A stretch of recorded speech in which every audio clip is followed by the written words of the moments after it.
Good afternoon, everybody. Chief Meteorologist Brad Panovich here. If you missed the winter outlook last night, this is your chance to view it again, but also ask some questions. We're going to recap what we talked about last night. We'll get into some of the finer details that we didn't talk about in my winter forecast this year, but I always think it's important to start with what is normal or average for our area. So I use this chart every year. I update it every year.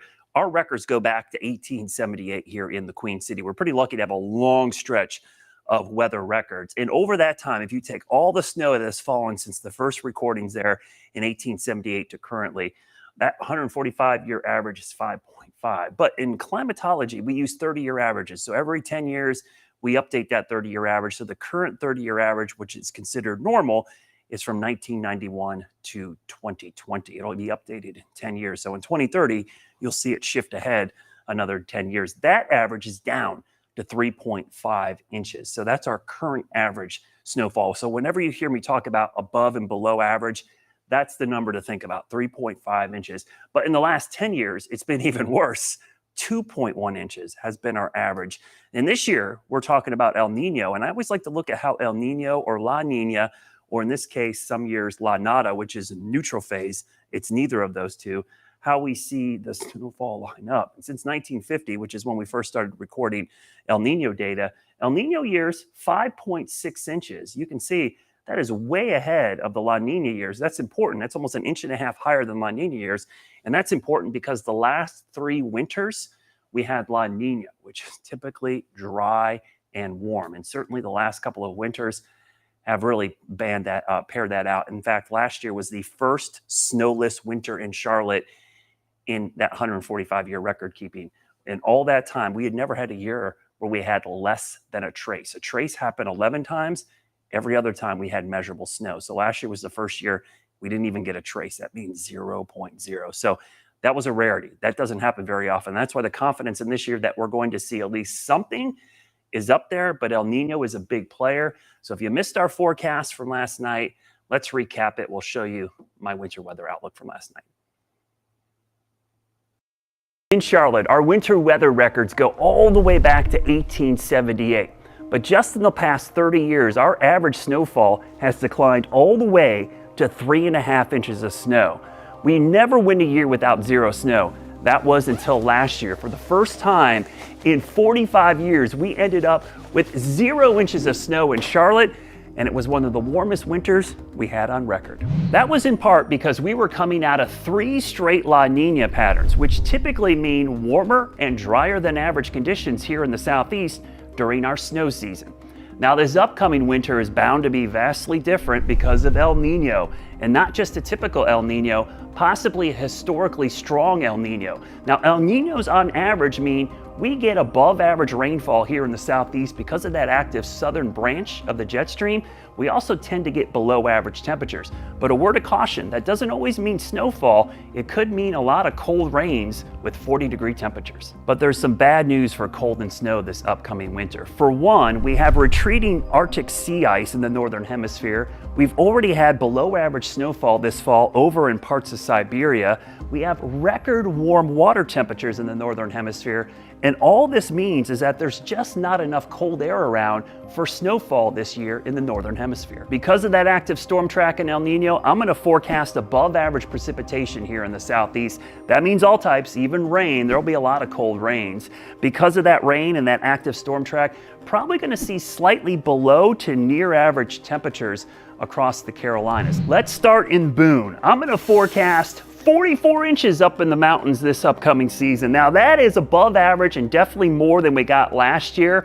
As you move down into the foothills, I'm going to forecast 7 inches of snow for parts of the Hickory area. That's slightly above average, but a lot more than last year as well. Last but not least, we're going to go to the Charlotte area, the Piedmont. We're going to see 4 inches of snow. I know that doesn't seem like a lot, but that's slightly above average now and a whole lot more than the 0 that we saw last year. So I definitely think we're going to have a wet winter. I think the big question everybody always wants to know, is it going to be snowy? It certainly can't be as bad as last winter when we got 0. So any snow at all this upcoming season certainly will be a benefit to all you snow lovers.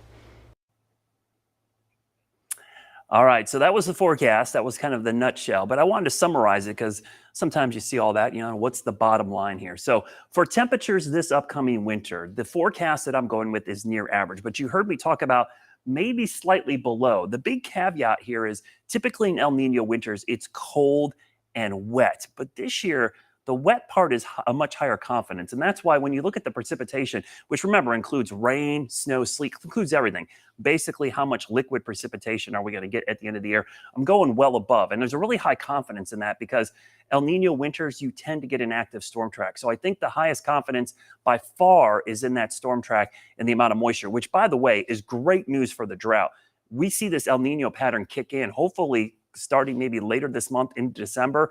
That would help eliminate the drought. Snowfall wise, we're going near average. It's tempting to go way above for snowfall in an El Nino winter, but the problem is there just is a huge lack of cold air across the northern hemisphere. Sea ice is retreating. There's not as much snow in parts of Siberia and Eurasia. So there is cold air up there. There always is, but it's the amount. The reservoir is not big enough to put down huge amounts of cold air. So when we get cold air, there'll be short, quick bursts of cold air.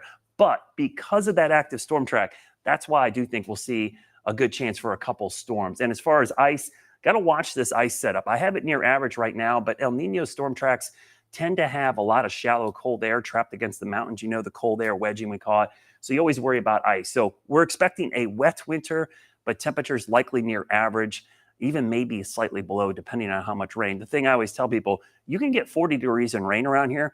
That's not snow, but that's still below average. The lowest our average high goes during the winter is around 52 degrees. So high temperatures in the 40s would actually be below average. So let's talk about El Nino. You hear me reference that a couple times. I want to show you what that storm track typically looks like. We'll pop it up here, and you can see the typical El Nino, which remember is warm water in the Pacific. What it does, that warm water in the Pacific ends up giving us a very active Pacific, or what we call subtropical jet. Now, the subtropical jet has a lot of moisture, but also has warm air.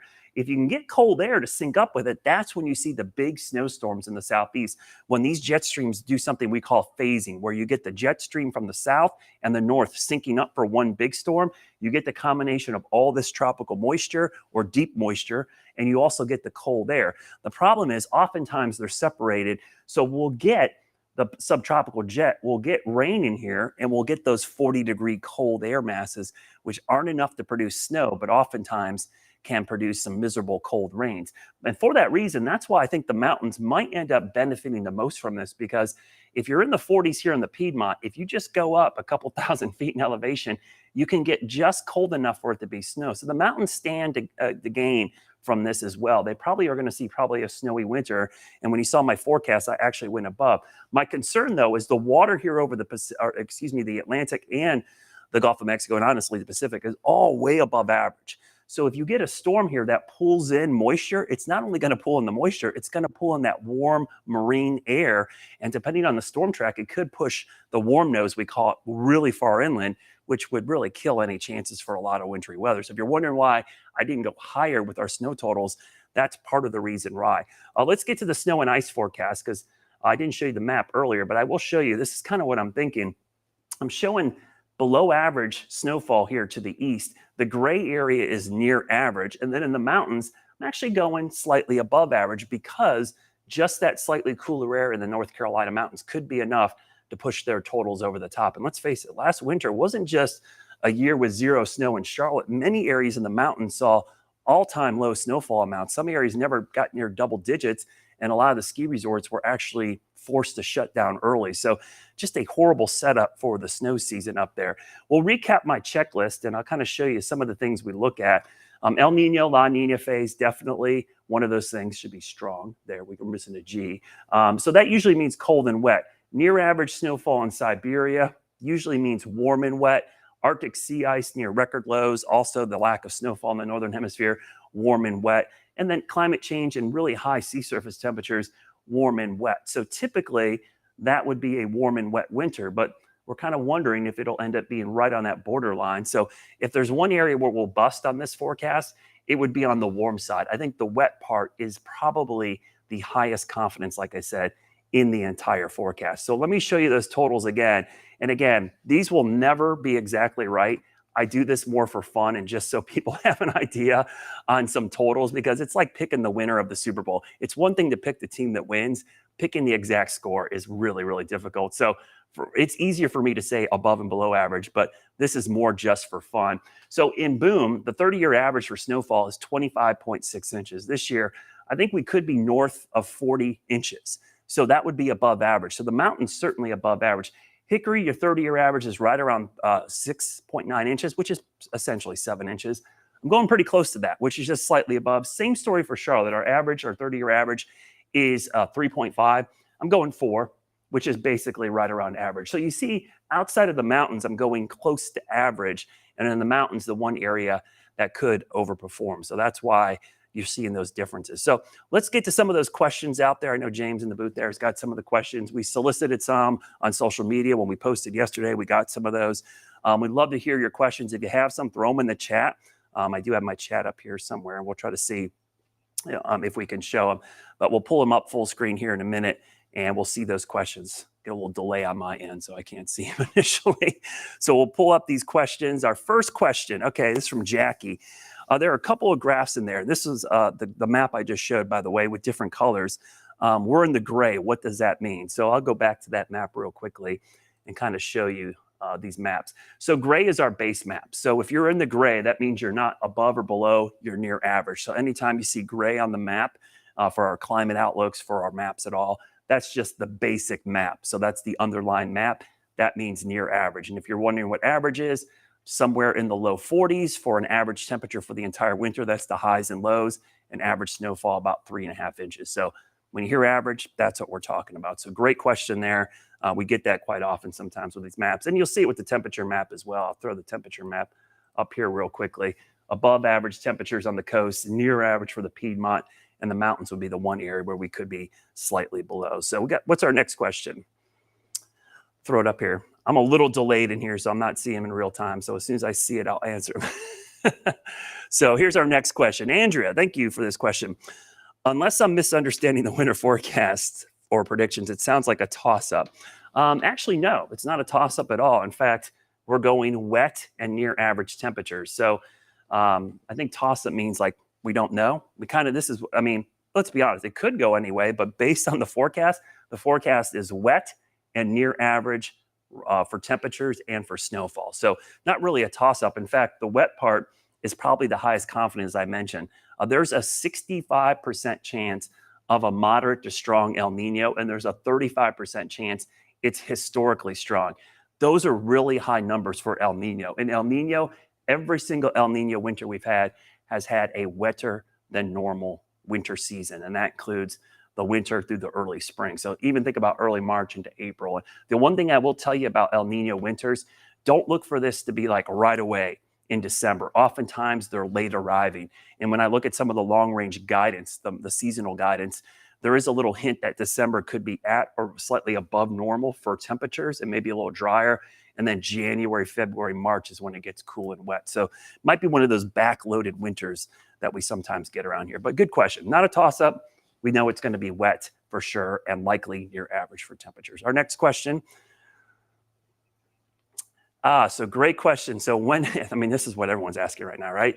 Like, when are we going to see the above average precipitation? Let me throw that map up here real quickly. So when are we going to see this start to develop, the El Nino pattern? Well, funny you should say that, Nicole, because it does look like maybe closer to the end of this month into December, we're starting to see that storm track start to kick in a little bit.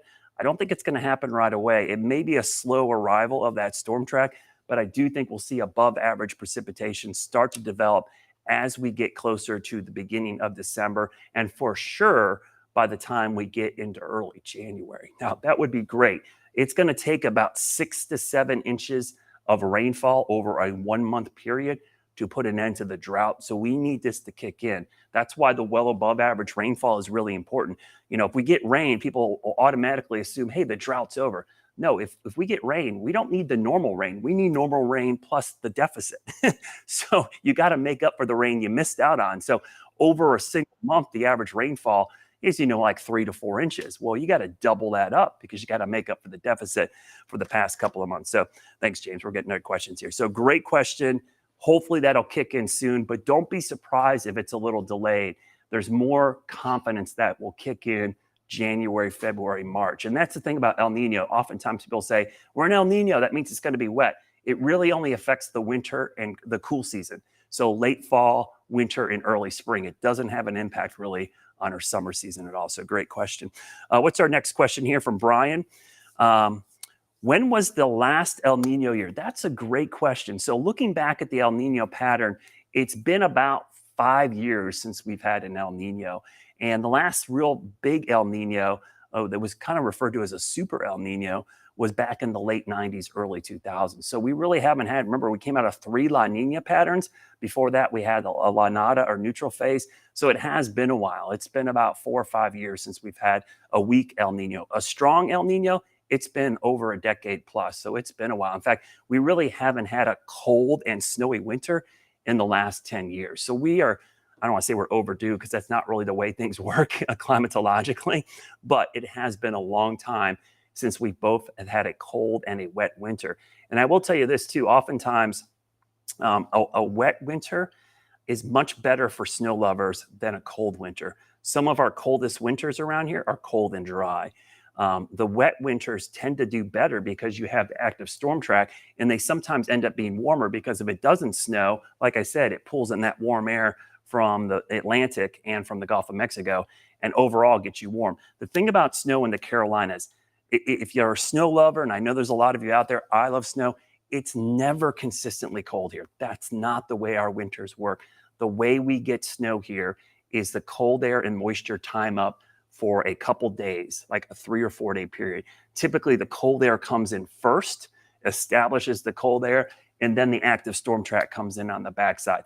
But if you're looking for like days and days of temperatures in the 30s, that's really, really rare. That's why last winter, even though it was very warm, we had that 1 week around Christmas.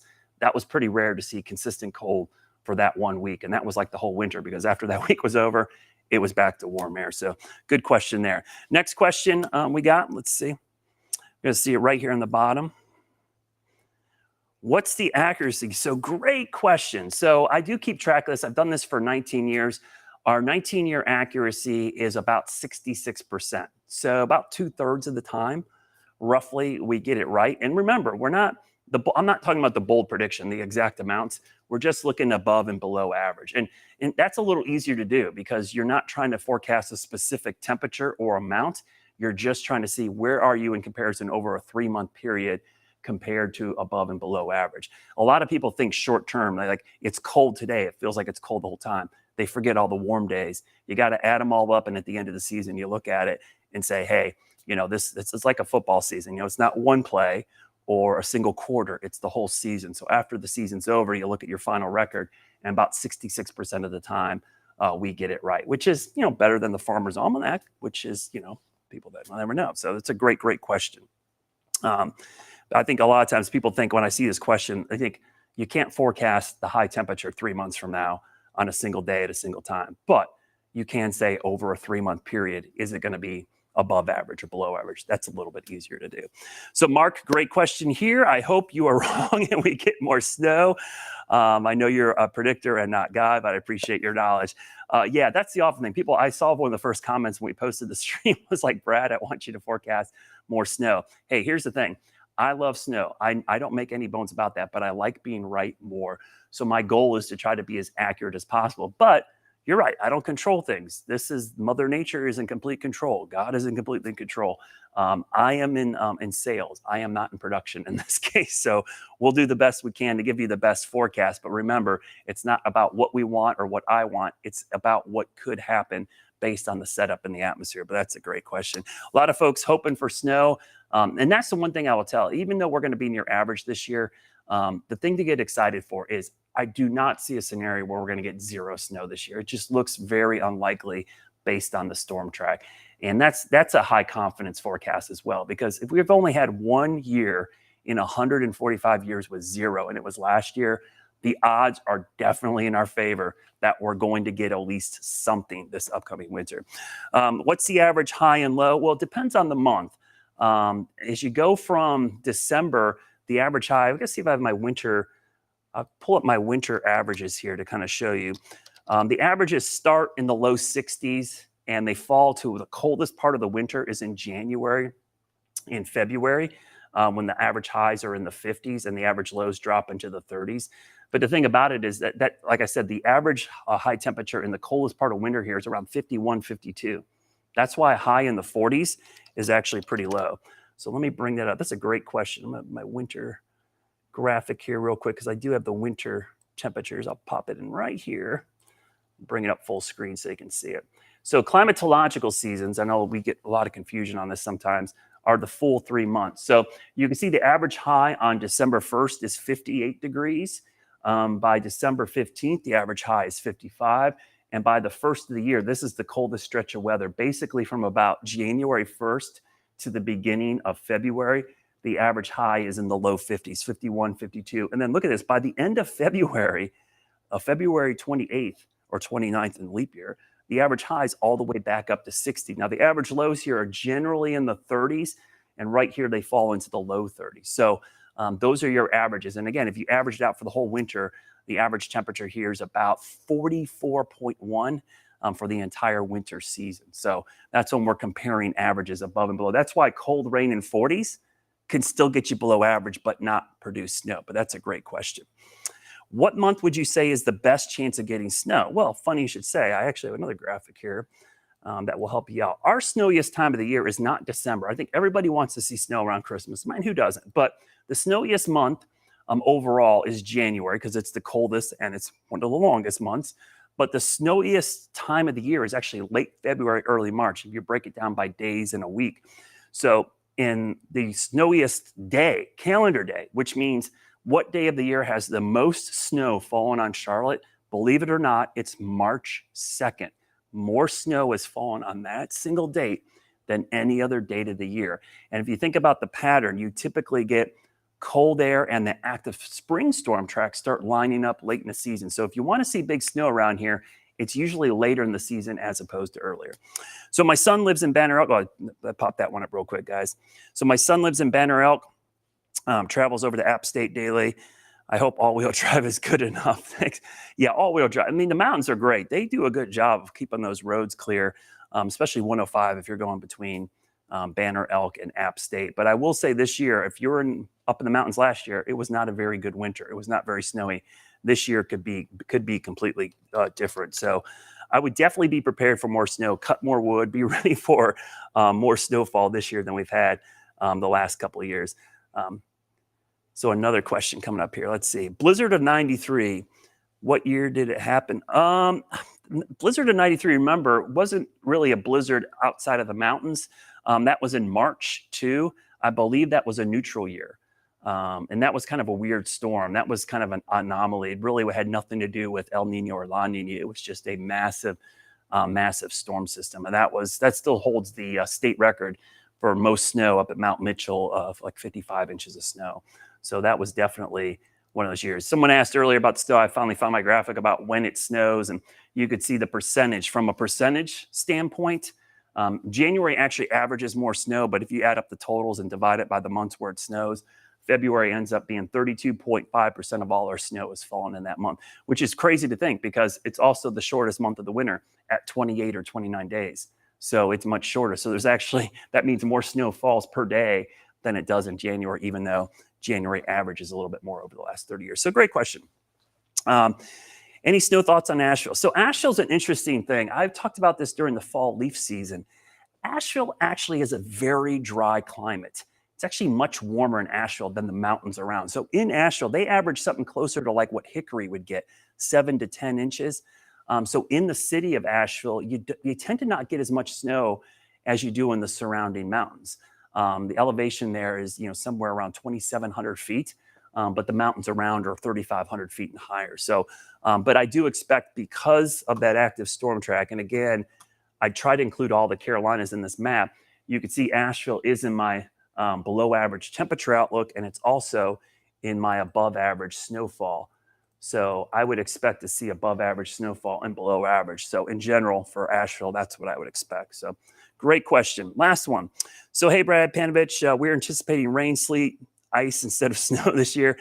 That's always the toughest call. I will go back to my summary graphic here.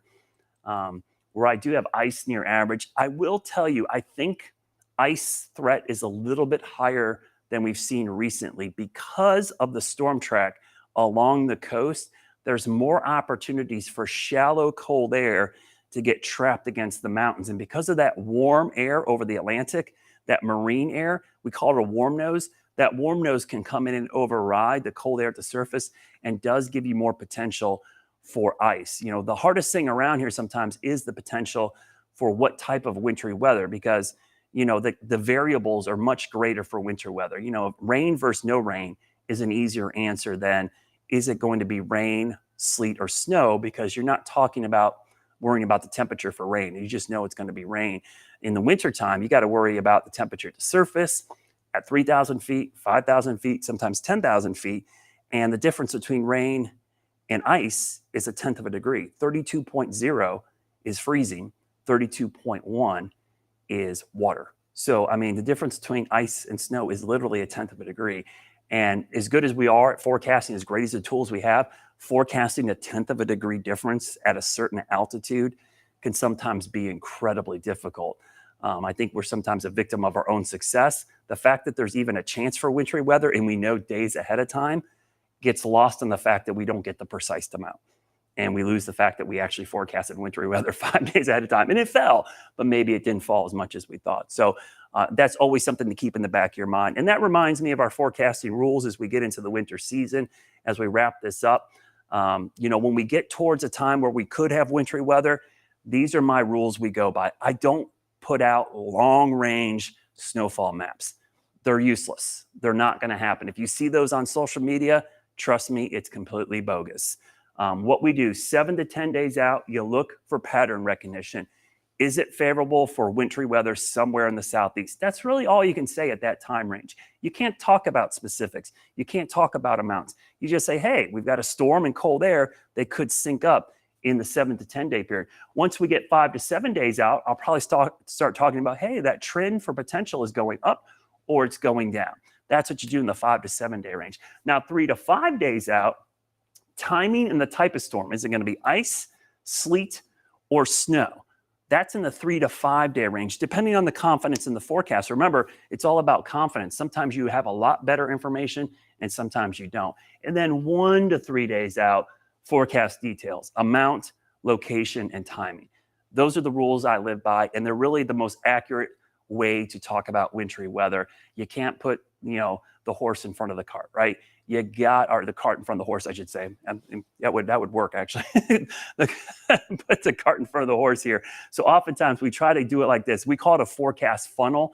We start very broad, and as we get closer to the event, we narrow in to what we're talking about. So those are the rules we go with as we get closer to this winter season. And trust me, we'll have a winter event to talk about at some point this upcoming season. So as always, if you did not get your question in or you have other ones, throw them in the comments.